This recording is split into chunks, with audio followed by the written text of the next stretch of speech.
अस्सलाम वालेकुम जी। इसाराना ऑफिशियल में आपको खुशामदीद कहता हूँ और उम्मीद है कि ये शदीद गर्मी में आप अपना मुनासिब अंदाज में इस गर्मी को फेस कर रहे होंगे। हीट वेव जो है वो पाकिस्तान से टकरा सकती है, तो इसमें सबसे ज़रूरी है कि गर्मी के वक्त बाहर निकलते हुए अपना ख्याल रखें। पाकिस्तान में सियासी मौसम जो गर्म हो रहा है, वैसे वैसे लीडरों की ज़बान भी ख़राब भी हो रही है और इस सतह पे जारी है जिसके बाद सर शर्म से झुक जाता है कि हमारी लीडरशिप है। मैं इस पे बात नहीं करूँगा, मैं आज आपसे बड़े एक अहम मौजू पे बात करूँगा।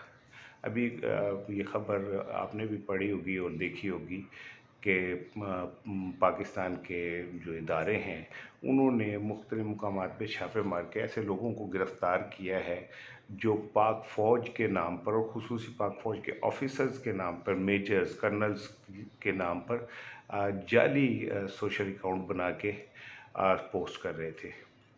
अब इन पोस्ट के इस हवाले से काफ़ी दिनों से चल रही थी पाक फ़ौज के हवाले से जो इल्ज़ाम तराशी और उस पे जो कीचड़ उछाली जा रही थी, वो किसी से ढकी छुपी नहीं है। ताहम अब जब ये गिरफ्तारियां हुई हैं तो इसमें बहुत सारे तकलीफ देह इंकशाफात भी हुए कि बाहर के हैंडलर्स तो हैं ही हैं जो साइबर वार और फिफ्थ जनरेशन वार में पाकिस्तानी इदारों पे हमले करते रहते हैं और उनको आवाम से दूर करने की कोशिश करते हैं, लेकिन बदकिस्मती से पाकिस्तान में भी कुछ लोग उनके चाहे सियासी अज़ाइम हैं या कुछ भी हैं, या वो दानिस्ता या ना दानिस्ता इस हाइब्रिड वार का हिस्सा बन रहे हैं। और जिसका नुकसान ये हो रहा है कि आवाम को ऐसी इन्फॉर्मेशन दी जाती है इदारों के हवाले से जिनकी कोई हकीकत नहीं होती।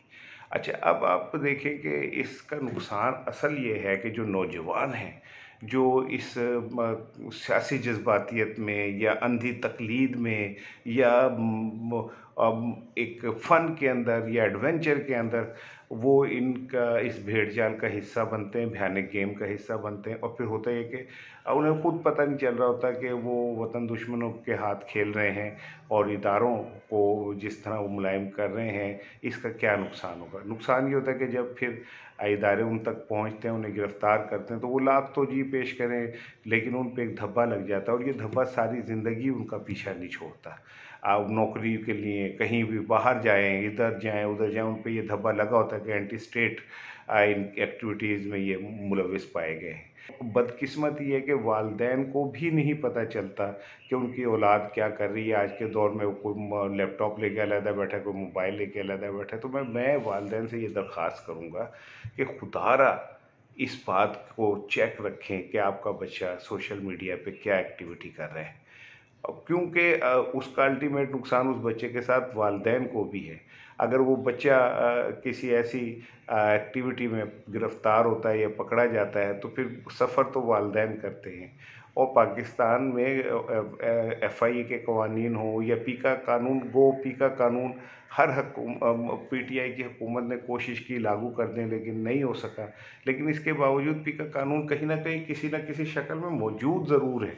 तो ये सारी चीज़ें इतनी खौफनाक हैं कि आपको इस बात को समझना चाहिए कि इदारों का जो एहतराम है वो आप खुद भी करें और अपने बच्चों को भी कराएं। ये तो कोई तरीका नहीं है कि जब आपके हक़ में कोई बात आए तो आप कहें बहुत अच्छी बात है और हक़ में ना आए तो आप कहें बहुत बुरी बात है। फिर दूसरी बात यह है कि पूरी दुनिया में मैं पहले भी बार बार इस पर बात कर चुका हूँ कि जो जिन ममालिक को तबाह किया गया उसमें सबसे पहले ये किया गया कि फ़ौज और अवाम में दूरी पैदा की गई। आपको मैंने पिछले अपने वीलॉग में भी इस जानिब इशारा किया था। तो अब मैं ये सिर्फ आपको इसलिए शेयर कर रहा हूँ कि आप अपने बच्चों पे चेक रखें, वो देखें कि वो क्या इस्तेमाल कर रहे हैं। इसी तरह वो लोग जो सियासी जज्बातियत में आके इदारों के ख़िलाफ़ बग़ैर किसी सबूत के मुहिम का हिस्सा बनते हैं और बाद में जब वो पकड़े जाते हैं तो वो कहते हैं कि हमारा मकसद ये नहीं था या हमारा मकसद ये नहीं था। खुदारा ये अपने बच्चों को इस बात को समझाएं कि ये इदारे हमारे हैं, ये हैं तो हम हैं। इक़्तिदारों के शख्सियात से इख्तलाफ हो सकता है लेकिन बतौर इदारा जब आप किसी पे भी इल्ज़ाम तराशी करते हैं तो उसमें एक पूरी हायरार्की होती है। मैं समझता हूँ कि इस गेम का हिस्सा ना बनें, अपने इदारों का एहतराम करें, उन पे उतना ही ट्रस्ट रखें जितना आप अपने आप पे रखते हैं। वहाँ पे भी जो बैठे हैं वो पाकिस्तान से उतनी ही मोहब्बत करते हैं जितनी हम अपने वतन से मोहब्बत करते हैं। तो खुदारा मैं बार बार कह रहा हूँ कि अपनी जिम्मेदारियों को समझें और ऐसा कुछ हिस्सा ना बने गेम का, डर्टी गेम का, जिससे आपको कुछ ना मिले।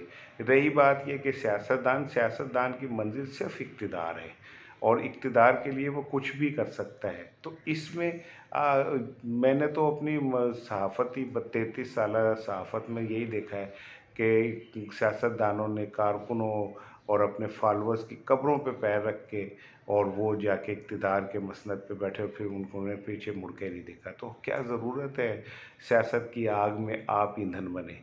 अपना ख़्याल रखें, इदारों का एहतराम करें।